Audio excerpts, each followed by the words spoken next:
Hello friends, I am Gunvan Patel from logic institute और आज मैं इलेक्ट्रोस्टैटिक्स का नेक्स्ट लेक्चर लेके आया हूं। ठीक है ना बच्चों, मैंने पहले ही बताया था इलेक्ट्रोस्टैटिक्स बहुत बड़ा टॉपिक है। ठीक है, जो 12th में 2 चैप्टर्स में डिवाइड हुआ है, जिसमें से आज हम फर्स्ट चैप्टर का लास्ट लेक्चर लेके आए हैं, जिसमें हमने प्रीवियस लेक्चर में हमने फ्लक्स के बारे में पढ़ा था, गॉस लॉ के बारे में पढ़ा था, कुछ न्यूमेरिकल्स देखे थे। ठीक है ना बच्चों, तो आज हम सबसे पहले वही गॉस लॉ को प्रूव करेंगे और उसके एप्लीकेशंस देखेंगे। तो ये 12th के फर्स्ट चैप्टर का लास्ट लेक्चर रहेगा। ठीक है ना बच्चों, अब जो सेकंड चैप्टर स्टार्ट होगा ना, it also belongs to the electrostatics, वो हम नेक्स्ट लेक्चर से स्टार्ट करेंगे। ठीक है ना बच्चों, तो let's start. Gauss law, you know that the flux link with any close surface is equal to the ratio of net charge enclosed by the surface to the permittivity of vacuum. इसके बारे में तो हम जानते हैं। ठीक है ना बच्चों, तो अब उसको प्रूव कैसे करेंगे? तो हम ऐसा करेंगे, एक क्लोज सरफेस कंसिडर कर लेंगे, गॉसियन सरफेस कंसिडर करेंगे। ठीक है ना बच्चों, तो consider one Gaussian surface of radius R. Let us consider the charge Q is at the origin of Cartesian plane. This one is Cartesian plane, 3-dimensional, and we will consider a closed surface, spherical surface of radius r. Taking origin as a center, origin को हम centre लेंगे और एक r radius वाला हम क्या करने वाले हैं, एक close surface, spherical close surface consider करेंगे। It is also known as Gaussian surface. तो बच्चों, हमने पहले ही डिस्कस किया था, Gaussian surface as per our convenience हम ले सकते हैं। ठीक है ना बच्चों, तो मैंने यहां पे आर रेडियस वाला एक स्पेरिकल गॉसियन सरफेस कंसिडर किया हुआ है। ठीक है, okay. So now the electric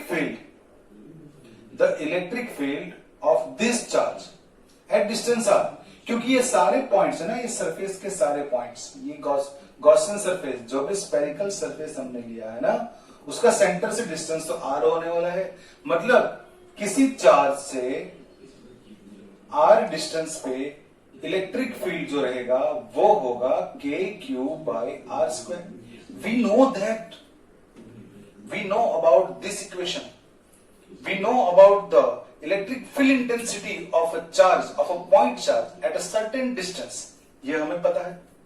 ठीक है ना बच्चों, तो हमने क्या किया कि एक आर रेडियस वाला गॉसियन सरफेस लिया, मतलब कि यहां पे इलेक्ट्रिक फील्ड कितना होगा, k⁴/r², and its direction is in the direction of R के डायरेक्शन में होगा। तो हम यहां पे ये जो रेडियस लिया ना, उसको एक पोजीशन वेक्टर भी कंसीडर कर सकते हैं। ठीक है बच्चों, now we will divide this whole surface in very small area elements. Let us consider the whole surface is divided into very small area element ds. तो यहां पे भी एक ds होगा, छोटा सा ds हम कंसिडर करेंगे, छोटा सा एलिमेंट कंसिडर करेंगे। ठीक है ना बच्चों, its area vector is always coming out of this element, कुछ ऐसे होगा ds। हमने ये होल सरफेस को ds एलिमेंट में डिवाइड कर लिया। ठीक है ना बच्चों, तो एक जो स्मॉल एलिमेंट है ना, उसके साथ कोई ना कोई फ्लक्स लिंक करेगा। We know that flux phi is equals to E.A और E.S।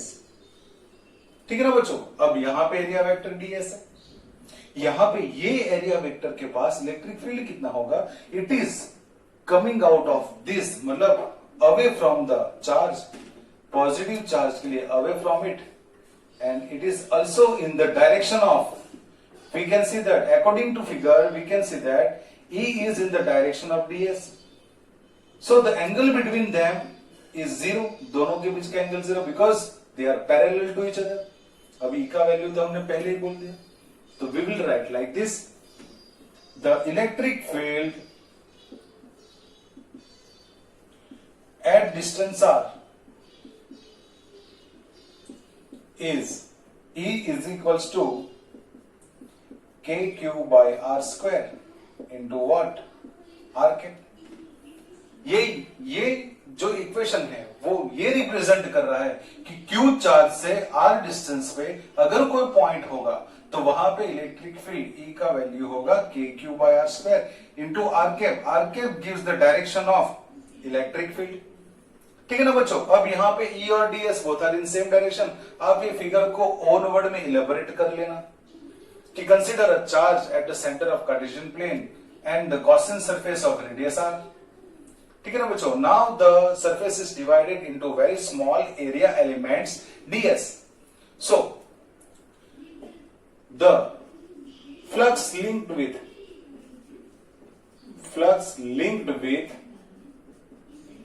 one area element ds is d phi।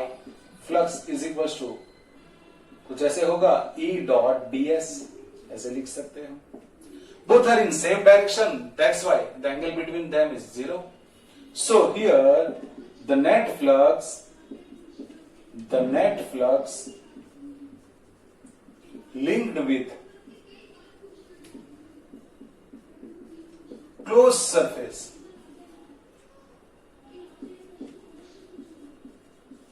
is given by phi is equals to surface integration E dot ds। The angle between them is 0, so E ds cos 0 is 1। कुछ ऐसे होगा surface integration E ds cos 0 according to figure they are parallel to each other, angle between them is 0। so theta की जगह पे हमने 0 ले लिया, cos 0 का वैल्यू 1 होगा, so no need to write, so is equals to surface integration E। what is the value of E? magnitude of E is kq by r square and direction shows the r cap। हमें सिर्फ magnitude चाहिए क्योंकि direction के according हमने angle ले लिया है, तो अब हम यहां पे kq by r square लेंगे, kq by r square into ds। Surface integration k मतलब 1/4 पाई एप्सिलॉन नॉट, k का वैल्यू है 1/4 pi epsilon not, q as it is, this one is r square and surface integration of ds। what is the surface area of this closed figure? This surface integration gives the surface area of this closed figure। और ये जो closed surface है ना, it's a spherical surface, so इसका surface area होगा 4 pi r square। तो हम लिखेंगे phi is equals to q by 4 pi epsilon naught into r square into surface integration, that is the surface area of this Gaussian surface, this closed surface, this spherical surface is equals to what? 4 pi r square। r square cancel out, 4 pi cancel out, so we'll get phi is equals to q by epsilon naught। q is what? q is a charge, net charge enclosed by this surface। देखो वही definition आ गया वापस। so where q is equals to net charge, the net charge enclosed by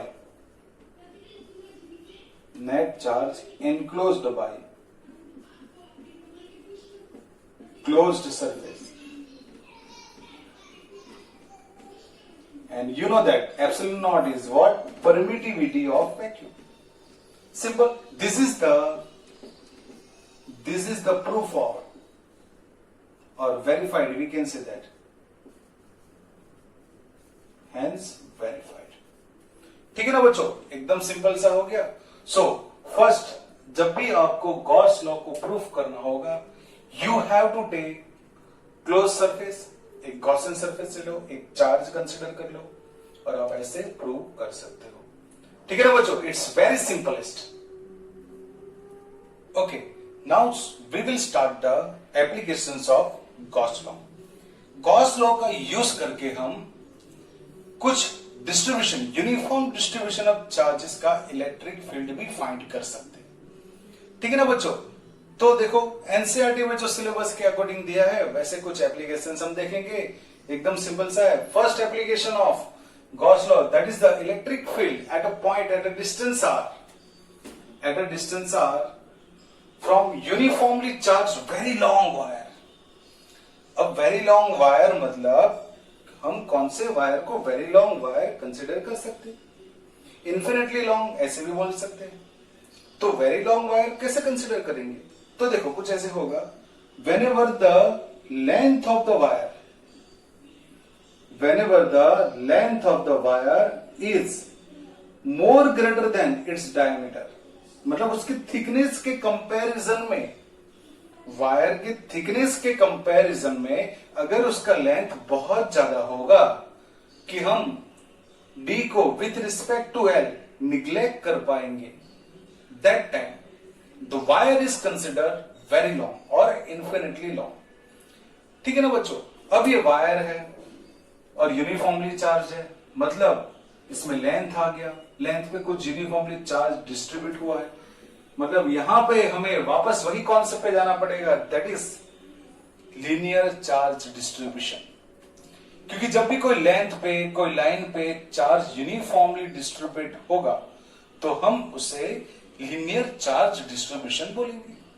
और linear charge distribution को represent करने के लिए हमारे पास है लीनियर चार्ज डेंसिटी।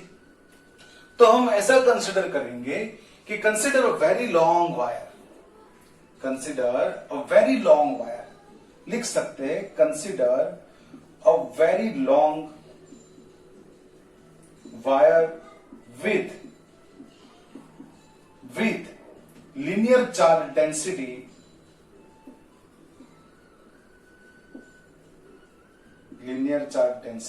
लैम्बडा, उसका लीनियर चार्ज डेंसिटी है लैम्बडा।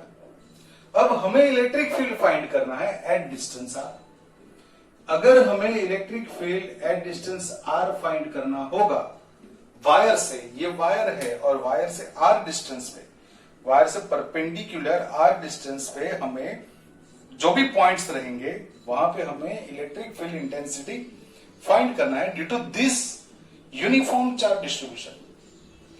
तो हम क्या करेंगे, for our convenience we will take a Gaussian surface.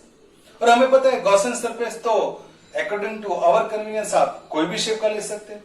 अब यहां पे ये जो वायर था it's a cylindrical wire, so we will take according to symmetry at distance r all points belongs to the cylindrical surface। so हम लिखेंगे consider a cylindrical Gaussian surface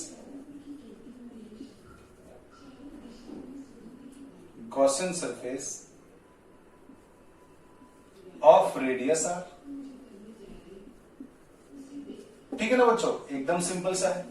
और आप देख सकते हो अब यहां पे हमें तीन सरफेसेस देखने को मिल रही है, दिस क्रॉस सेक्शन, ये क्रॉस सेक्शन सरफेस, ये भी क्रॉस सेक्शंस, दोनों क्रॉस सेक्शन का area vector that is surface area vector, और the electric field due to this charge, positive charge है, पॉजिटिव चार्ज से इलेक्ट्रिक फील्ड क्या रहेगा, away from it.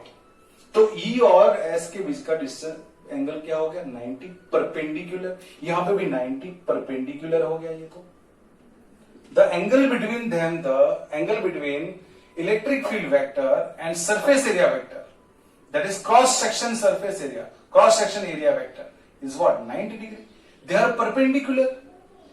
And what about this curve surface, curve surface के लिए हमें एक area element लेना पड़ेगा, और वही एरिया एलिमेंट और इलेक्ट्रिक फील्ड के angle, the angle between them is what, 0, because they are parallel to each other, both are in same direction. तो हम लिखेंगे यहां पे the flux linked with the cross section areas, cross section area, और phi1 is equals to phi2 is equals to E S cos 90, and cos 90 is what? 0, because the angle between E and S is 90. चलो ये तो clear हो गया। हम क्या करने वाले हैं, ये जो क्लोज सरफेस हमने सिलिंड्रिकल क्लोज सरफेस जो हमने लिया है, वो क्लोज सरफेस के साथ जो भी नेट फ्लक्स लिंक करेगा वो हम फाइंड करेंगे according to the formula of flux. और उसके बाद हम क्या करेंगे कि ये जो गॉसियन सरफेस है उससे जितना चार्ज एंक्लोज किया हो, जितना चार्ज एंक्लोज हुआ होगा according to that formula, that is Gauss law, sigma Q by epsilon not, and that formula will use, हम वही फॉर्मूला यूज करेंगे और फिर दोनों फ्लक्स को कंपेयर करेंगे। तो हमने पहले यहां पे जो गॉसियन सरफेस लेट किया हुआ है उसकी कितने सरफेसेस है वो देख लिया। दो क्रॉस सेक्शन सरफेस, उसका फ्लक्स मिल गया। अब एक कर्व सरफेस, उसका फ्लक्स ढूंढेंगे। The flux linked with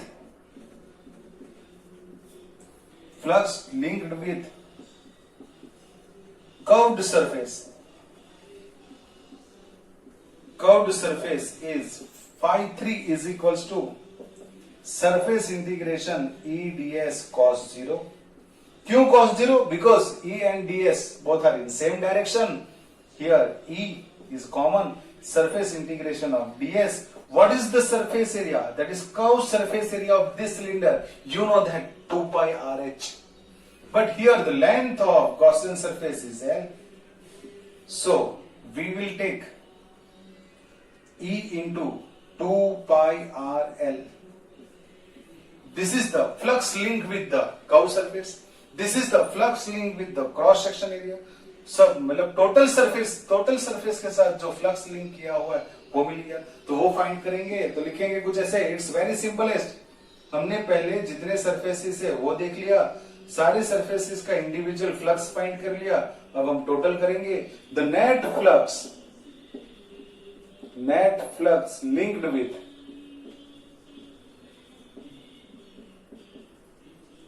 this closed surface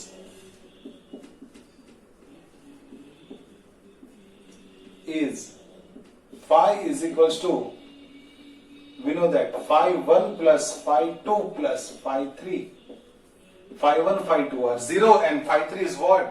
E into 2 pi RL. हम लिखेंगे E into what? 2 pi RL. E, that is the electric field due to this uniform charge distribution, this uniformly charge long wire ले सकते हैं हम। ये तो मिल गया। चलो यहां तक हो गया। दिस विल रिजल्ट्स फर्स्ट, मैंने पहले बताया ना, हम सारे एप्लीकेशन में एक ही चीज देखने वाले। First we will take the Gaussian surface, वो गॉसियन सरफेस के साथ जो भी फ्लक्स लिंक किया हुआ है वो हम फ्लक्स के फॉर्मूला से ढूंढ लेंगे।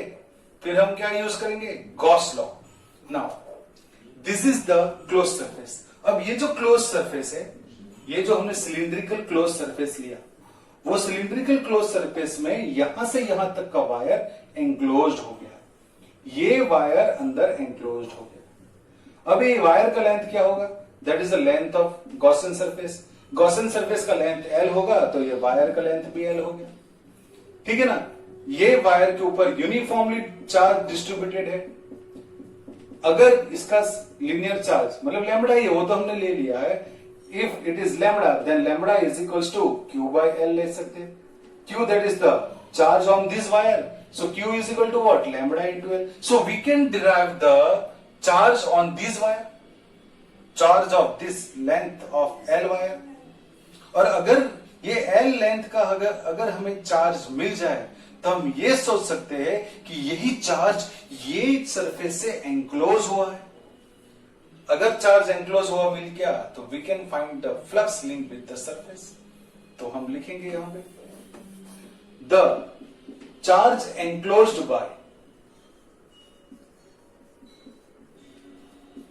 Close surface, close Gaussian surface is Q, then we know that lambda is equals to Q by L. So Q is equals to lambda into L. So according to Gauss law,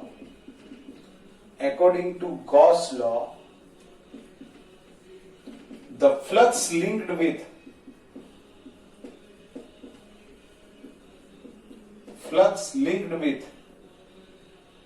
this Gaussian surface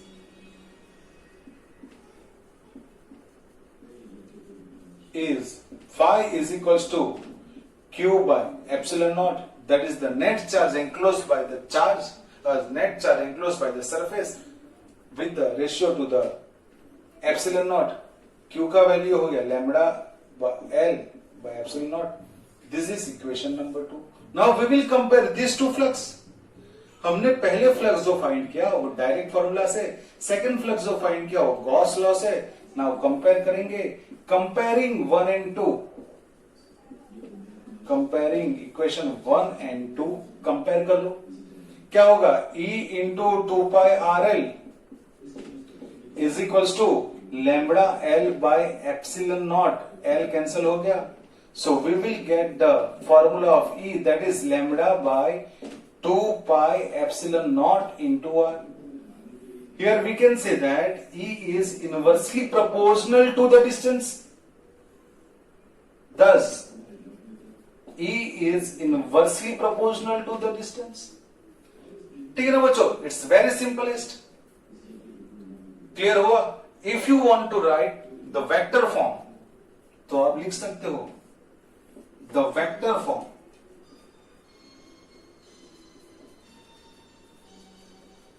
That is E is equals to lambda by 2 pi epsilon naught into R into R cap. R cap is in numerator. ठीक है ना बच्चों? आप लिख सकते हो ऐसे यहां पे. Thus E is proportional to 1 upon R, as well as the vector form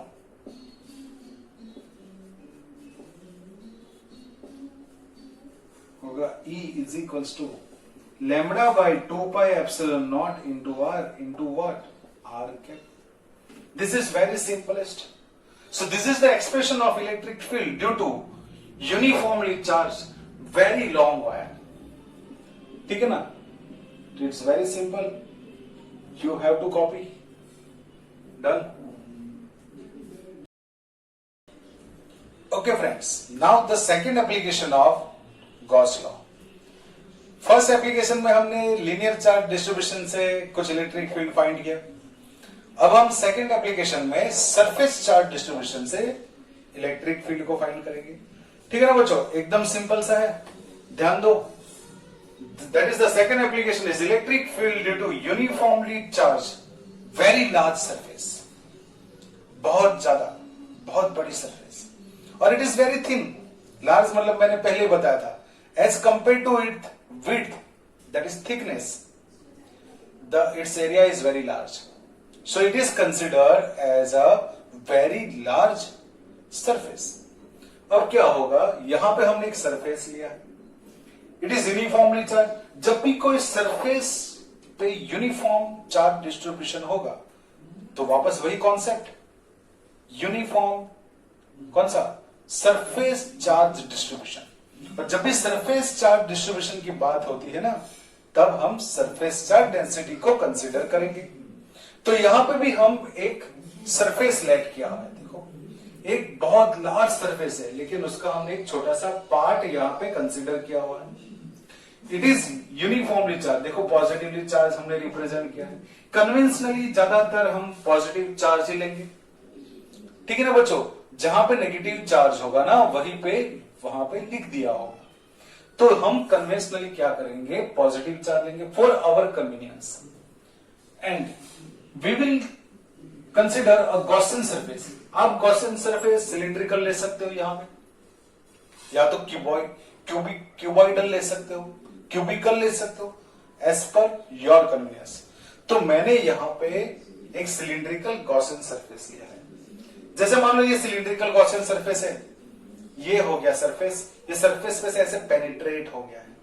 अगर ऐसा होगा तो वो कितना सरफेस, ये सरफेस का कितना पोर्शन इसमें एंक्लोज होगा, तो जितना इसका क्रॉस सेक्शन एरिया होगा ना उतना ही उसमें एंक्लोज होगा।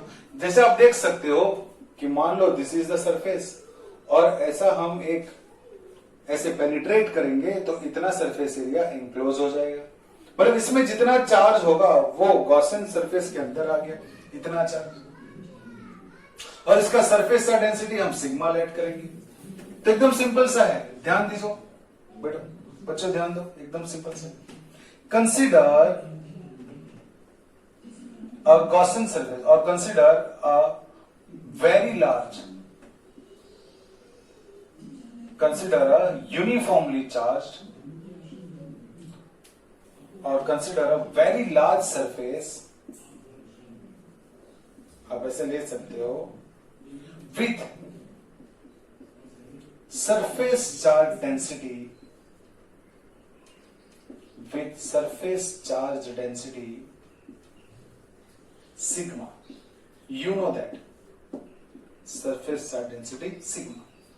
अब हम क्या करेंगे कि वन गॉसियन सरफेस हम यहां पे कंसिडर करेंगे। Consider a Gaussian surface, consider a Gaussian surface मतलब close surface, surface with cross sectional area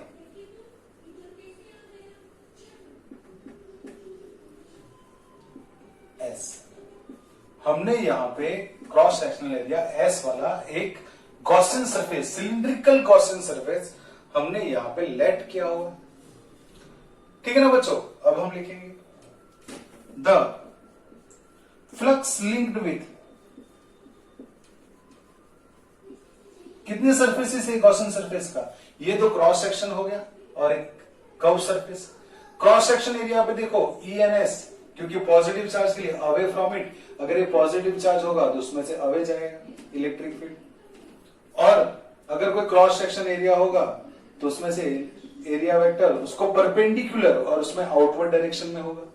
मतलब ENS same direction, here also ENS both are in same direction, so therefore linked with cross sectional area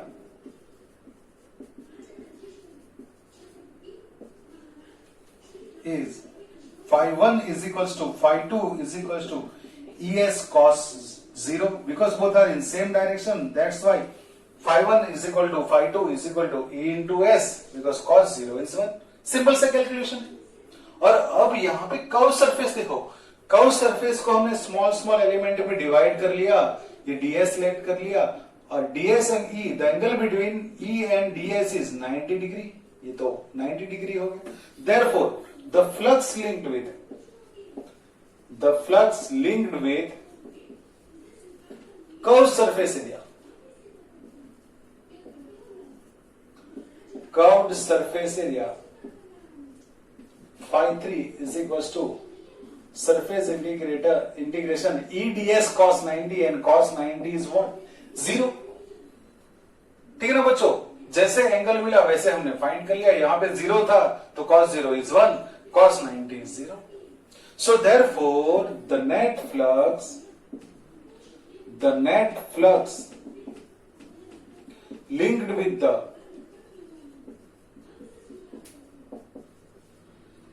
Gaussian surface, वही close surface है ना, Gaussian surface is phi is equals to phi 1 plus phi 2 is equals plus phi 3। phi 1 phi 2 both are ES, so phi 1 is ES, phi 2 is ES, so this is 2 times ES, and phi 3 is 0, so no need to write, this will take equation number 1। very simple concept।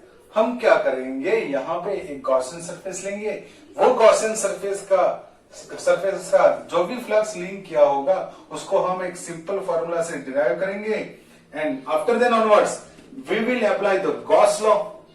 जितना enclose हुआ होगा charge उस पे से find करेंगे, फिर दोनों को कंपेयर करेंगे, तो हो गया देखो, the charge enclosed bye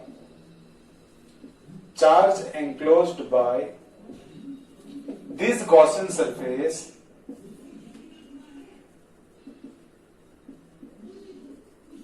is Q, then अगर वो Q होगा then sigma is equal to Q by S, क्योंकि ये जितना सरफेस है उतना ही ये होने वाला है, that is equal to what, ये सरफेस कितना होगा, एस जितना होगा, ये पॉजिटिव चार्ज एंक्लोज हुआ, क्योंकि ये जितना क्रॉस सेक्शन होगा उतना ही वहां पे एंक्लोज होगा। क्योंकि मैंने बताया ना, अगर आप ये सरफेस है और उसमें से अगर आप ये सिलिंड्रिकल गॉसियन सरफेस को पेनिट्रेट करोगे तो इसका जितना सर्कुलर एरिया होगा ना उतना ही उसमें इंक्लोज होगा, बाकी रिमेनिंग तो रह जाएगा। तो वही हमने उसका क्रॉस सेक्शन एरिया तो एस लिया हुआ है, that's why Q by S, and according to that Q will be sigma into S, मतलब एंक्लोज चार्ज मिल गया। Now the flux linked with लिखेंगे according to Gauss law, the flux linked with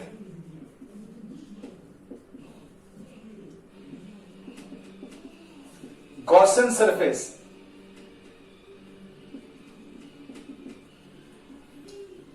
is phi is equals to Q by epsilon naught, that is phi is equals to Q, that is sigma s by epsilon naught, Q का value हमने put कर लिया, this result second from 1 and 2 compare करेंगे क्या होगा, 2es is equal to sigma S by epsilon nought, S cancel हो गया, so will get E is equal to sigma by twice epsilon nought. It's very simplest, the vector form, इसका direction कौन सा होगा, E will be in the direction that is in the direction perpendicular this surface. अगर positive charge है तो coming out of it, negative charge है तो inside it, so perpendicular होगा तो sigma by 2 epsilon nought into n cap, where n cap is equals to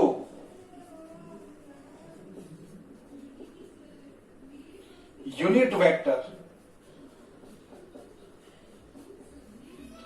perpendicular to the surface. Simple सा है, unit vector perpendicular to the surface. ये जो है ना हमने प्रीवियस जो एप्लीकेशन देखा ना वैसा ही है, तो इसमें ज्यादा कोई डिस्कस करने की जरूरत नहीं होगी, एकदम सिंपल सा है कि हमने क्या किया, एक Gaussian surface, cylindrical Gaussian surface ले लिया। आप यहां पे सिलिंड्रिकल लिख सकते हो, consider a cylindrical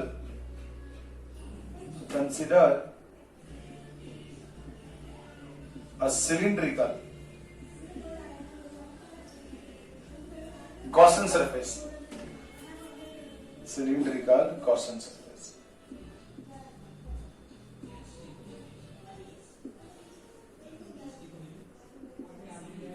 ठीक है ना बच्चों, तो हमने एक सिलिंड्रिकल गॉसियन सरफेस ले लिया with the cross sectional area S। ठीक है, यहां पे एरिया वेक्टर S और E both are in same directions for the cross section, so that's why the flux link with the both cross sections are same E into S।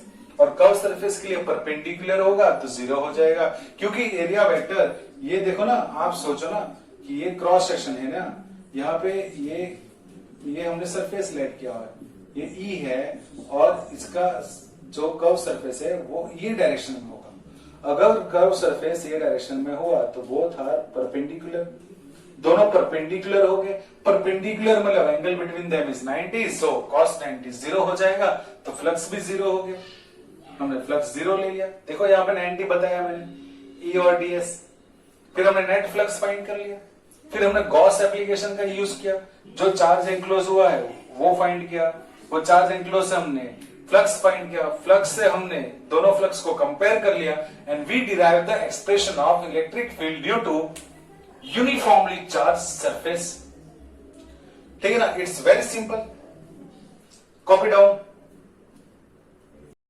Okay, now the third application of Gauss law, और यहां पे भी हम surface charge density का ही use करेंगे, because we will find the electric field due to uniformly charged spherical shell। मतलब अगर कोई शेल होगा, it's a spherical shell. Shell मतलब ऐसे समझ लो कि जो अंदर से होलो है, अंदर कोई भी मटेरियल नहीं है. So the charge only resides on the surface of the shell. ये शेल के सरफेस पे यूनिफॉर्मली चार्ज डिस्ट्रीब्यूट हुआ है. ठीक है ना बच्चों, मतलब ये तो सरफेस हो गया, सरफेस डिस्ट्रीब्यूशन. और जब भी सरफेस डिस्ट्रीब्यूशन होता है ना, that time we will take the surface charge density sigma. तो we will consider a spherical shell of radius R. Okay बच्चों, and it is uniformly charged. तो लिखेंगे consider a spherical shell of radius r with surface charge density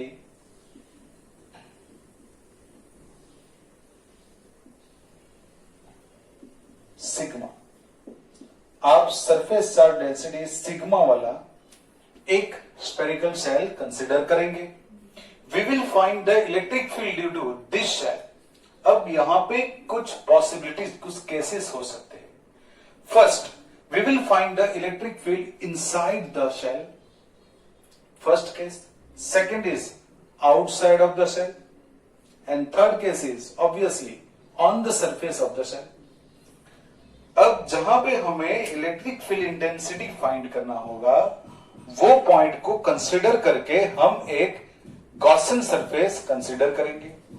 तो case number first. तो सबसे पहले तो हम ये देख लेते हैं what is the charge resides on this shell. लिखेंगे the net charge on the shell is Q. अगर इसके ऊपर नेट चार्ज Q होगा, कैपिटल Q होगा, that time then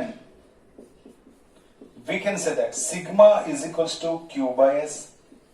So Q is equals to S into sigma, and we know that the surface area of this shell may be 4 pi r square into sigma.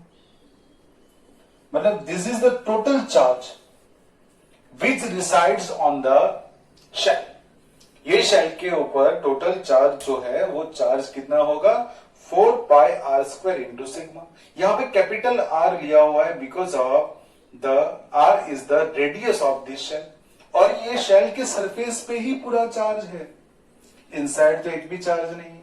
There is no charge resides inside the shell. क्योंकि inside कोई material ही नहीं है तो charge कैसे reside करेगा. Charge तो किसी सरफेस पे किसी ऑब्जेक्ट के ऊपर डिसाइड करेगा, यहां तो ऐसा नहीं है. ठीक है ना बच्चों. अब क्या होगा, फर्स्ट केस लेंगे. Case first, that is inside the electric field inside the shell. First case.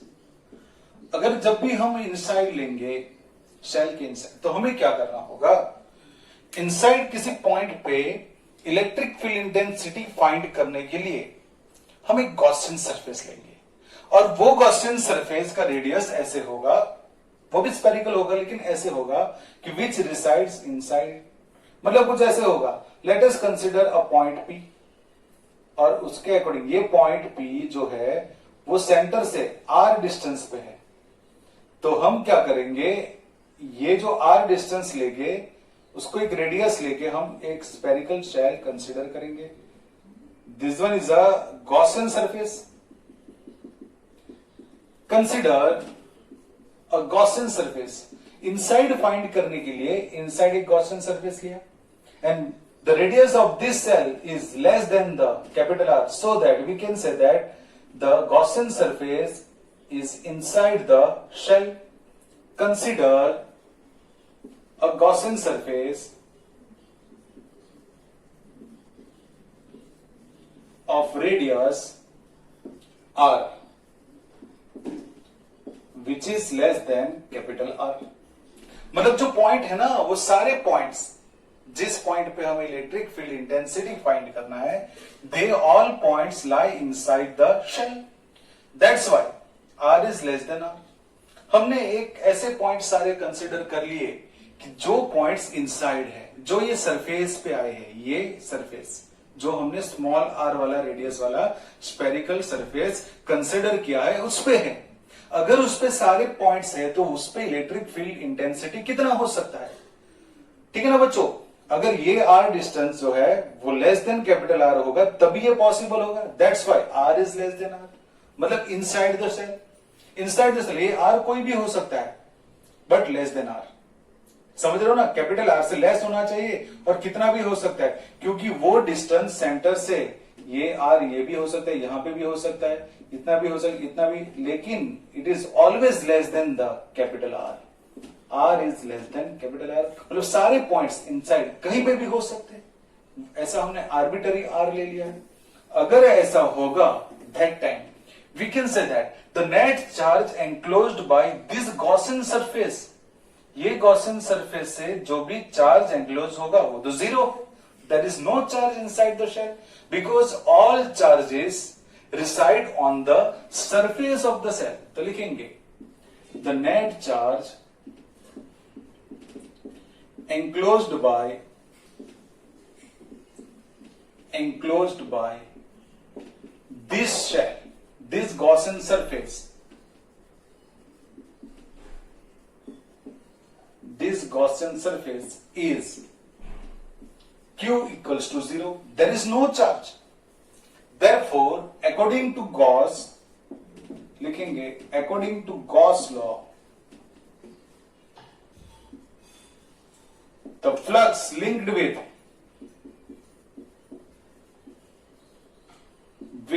this surface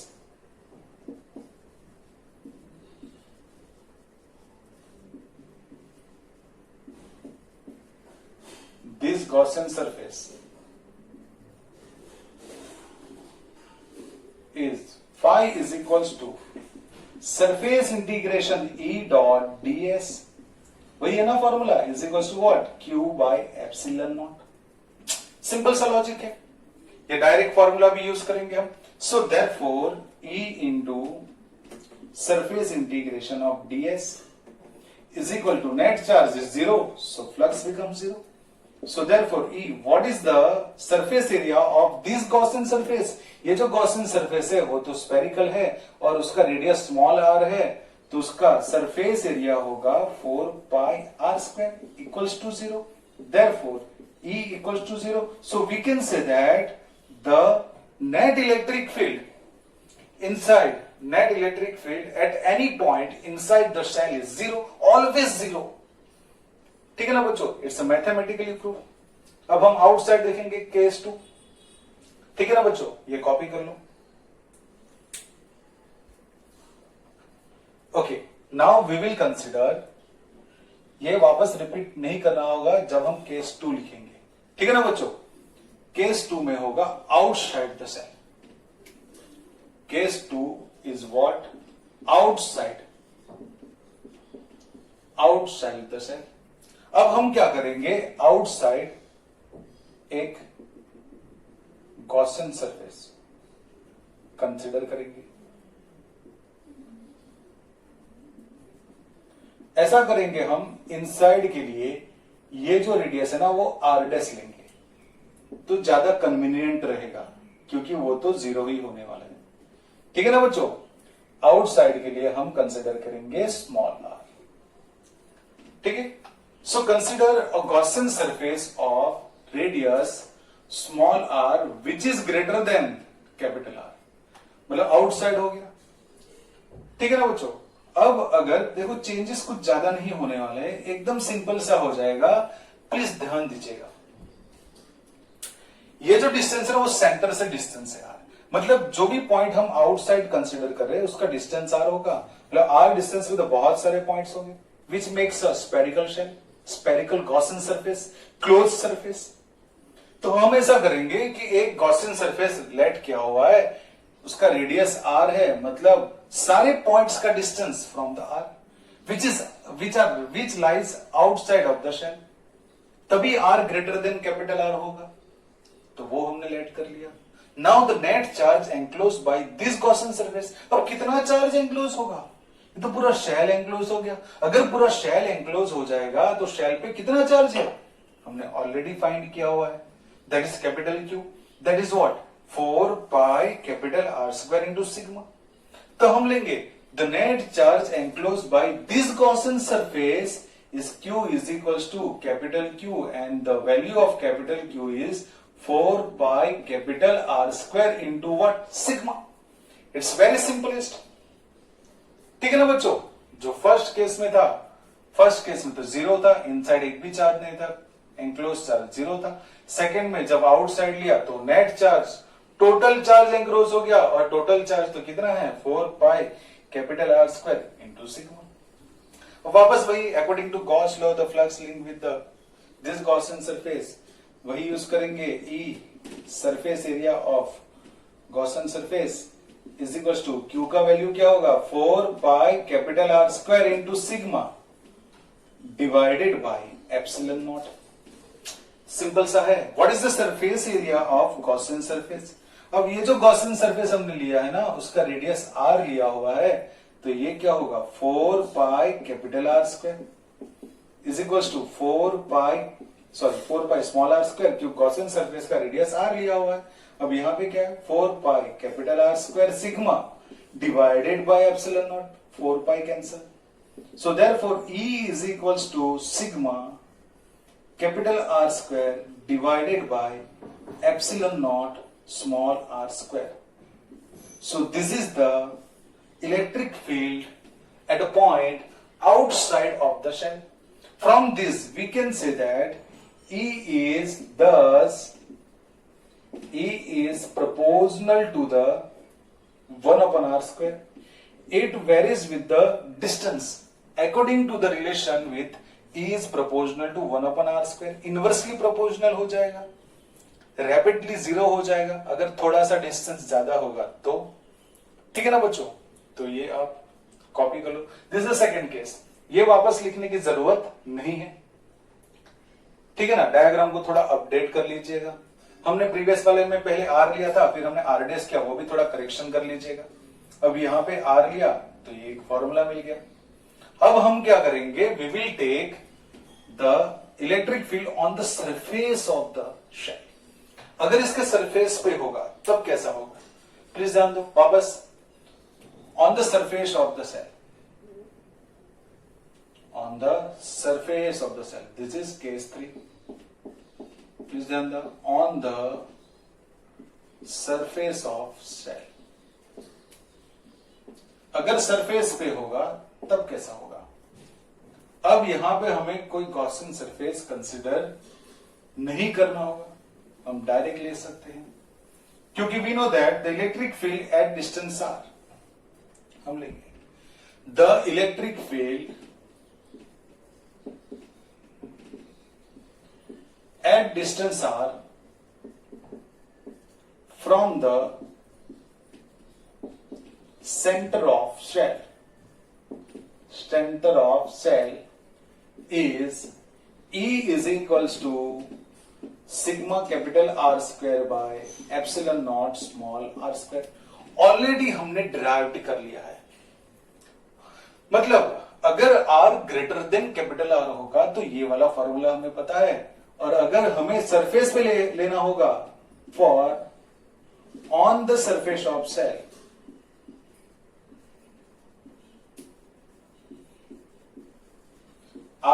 take R is equals to capital R। मतलब हम क्या करेंगे, ये जो R है ना उसको कैपिटल R कंसिडर करेंगे, मतलब सरफेस पे आ जाएगा वो पॉइंट, सारे पॉइंट सरफेस पे आ जाएंगे। So therefore E is equal to E on surface is sigma capital R square divided by epsilon not, and instead of R we will put the value of R that is capital R, तो ये भी capital R square हो जाएगा, this will be cancelled, so E is equals to what, sigma by epsilon naught। This is very easiest from all these above equations, we can say that this is the maximum electric field, this is what, maximum electric field due to spherical shell. ठीक है ना बच्चों, ये copy कर लो। अब एक थोड़ा सा ग्राफिकल इंटरप्रिटेशन देखेंगे। देखो सिंपल सा है, रफ कर लेता हूं। ठीक है ना बच्चों, देखो एकदम सिंपल सा है। अब ग्राफिकल रिप्रेजेंटेशन कुछ ऐसे होगा। E varies with the distance. E varies with the distance.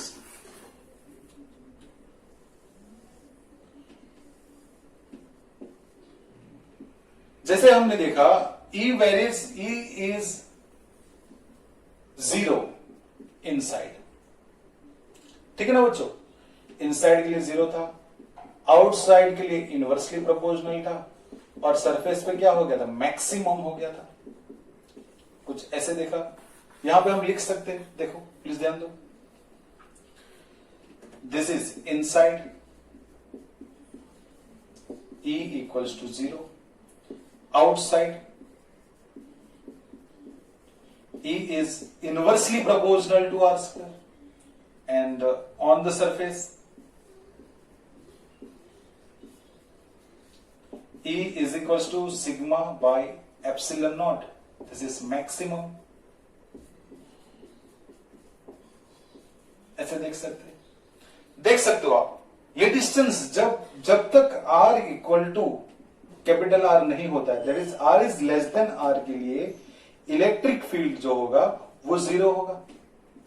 Electric field 0 रहेगा। R equal to capital R पे क्या हो रहा है, मैक्सिमम, मतलब E मैक्स मान लो, यहां पे ले लो E मैक्स, E मैक्सिमम, मतलब ये तो मैक्सिमम हो गया। And its value is, we know that, how much, sigma by epsilon naught. ये मैक्सिमम हो गया, यहां पे एकदम सा तुरंत मैक्सिमम हो गया, सडनली इंक्रीज हो गया सरफेस पे। एंड आउटसाइड क्या हो जाएगा, when R is greater then R, it will decreases rapidly like this. So E is proportional to 1 upon R square. So this is the one kind of relation of R, or dependence of E on R. Relation of E, that is the dependence of E, dependence of electric field on the distance of the point from the center. Center से जैसे जैसे distance बढ़ता जाएगा, inside 0 रहेगा, 0 रहेगा, 0 रहेगा। ये अगर शेल होगा तो अगर आप सेंटर से डिस्टेंस जैसे इंक्रीज करते जाओगे तो यहां पे E 0 रहेगा। E का वैल्यू 0 रहेगा जब तक वो सरफेस तक नहीं पहुंचेगा।